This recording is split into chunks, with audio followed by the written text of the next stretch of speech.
तो प्रेम में जाएगा। प्रेम फिर नीचे उतरता नहीं। प्रेम में अगर फिर प्रेम टूट जाता है तो समझे प्रेम वो नहीं था। साहब किताब में लिखे हैं कि प्रेम फिर नीचे उतरता नहीं है। हम लोग जानते हैं कि कोयला से हीरा बनता है। कोयला से क्या बनता है? हीरा बनता है। किताब पढ़िएगा विज्ञान का, तो उच्च ताप पर जब चपता है तो कोयला हीरा बनता है। तो क्या हीरा कोयला बन सकता है? नहीं बनेगा। फिर हीरा कोयला नहीं बनेगा। अगर किसी को प्रेम हो गया महादेव से, फिर नीचे उतरेगा नहीं। हम लोग तो भाव की स्थिति में, प्रेम फिर हो जाएगा तो लगेगा ना कि महादेव सब कुछ मेरे जीवन में है। अभी तो है, घर है, परिवार है, फलना है, मतलब जो भी लगता है कि सब वही है, महादेव कहाँ है। लेकिन जब प्रेम होगा, इतना आसान भी नहीं है प्रेम होना।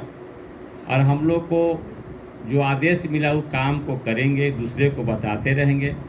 जब तक शरीर में हम लोग रहेंगे इस काम को करेंगे। काम बोले हैं जो साहब श्री हरिदानंद जी, वो काम को करेंगे। अभी जनेश्वर भाई बोल रहे थे ना कि सपना में जो खाना खिलाई, साहब बोले कि तू हमको खिलाई थी। तो देखिए सही बात है। आज भी रात्रि में आप बुलाते हैं तो साहब घूमते रहते हैं। जो बुलाएगा वो आते हैं। जब आपके बुलाने पर भगवान आते हैं तो साहब क्यों नहीं।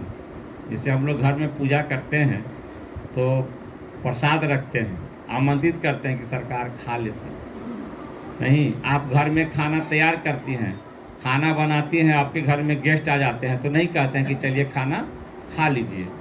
तो साहब एक दिन बता रहे थे हम लोग को,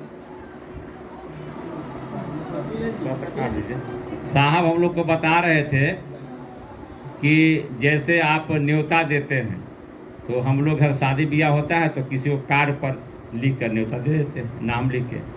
भगवान को कैसे दीजिएगा? तो उन्होंने कहा उनको याद करो, जिस भगवान को बुलाना उनको याद करो और उनसे कहो कि हमारे यहाँ बेटा का शादी है, इतना तारीख को आप आइएगा, और अनुभूत कीजिएगा कि वो आते हैं।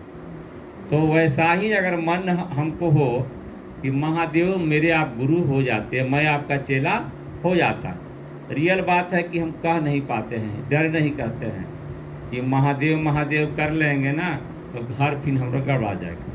सही बात, स्थिति यही है। अगर घर से आप रोज कहिएगा कि महादेव काम किए, जैसे एक बार हम लोग को बता रहे थे कि साहब की एक आदमी को मेरे साथ जाना था, साहब के साथ जाना था।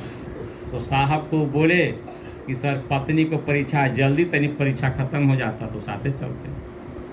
तो परीक्षा देने गई, अपना चीट पुर्जा धरा गया, फेल हो गई। तो अच्छा बताइए ना, ये बात परीक्षा तो भाई समय से ना ख़त्म होगा। हे महादेव तनी दया करती जल्दी कि धान जल्दी पक जाए, तो कोई मतलब हो। वो तो समय आ गया तो धान पकेगा ही पकेगा। इसीलिए साहब ने कहा कि अगर सचमुच में आप जो सब सोचते हैं वही होता है। कि तो इसमें जितने लोग बैठे हम लोग नहीं सोचते हैं कि आप मेरे गुरु हो जाइए। सही बात है। अगर बोलिए बोलते अंदर से नहीं सोचते हैं, अंदर से सोच लीजिएगा ना तो फिर महादेव के अलावा धरती पर कोई अच्छा ही नहीं लगेगा। साहब और दीदी को महादेव के अलावा कोई अच्छा नहीं लगा। नज़दीक आप गए होंगे तो उनके बाद से पता चलता है कि महादेव के लिए धरती पर आए हैं। महादेव के अलावा कोई उनके मन में भारी नहीं बने। और महादेव भगवती के बारे में कोई अगर उनको अपशब्द बोल दे तो उसको धज्जी उड़ा देते थे। और दूसरा देवता पर आप बोलते हैं तो मतलब नहीं था, वो भी बोलते थे।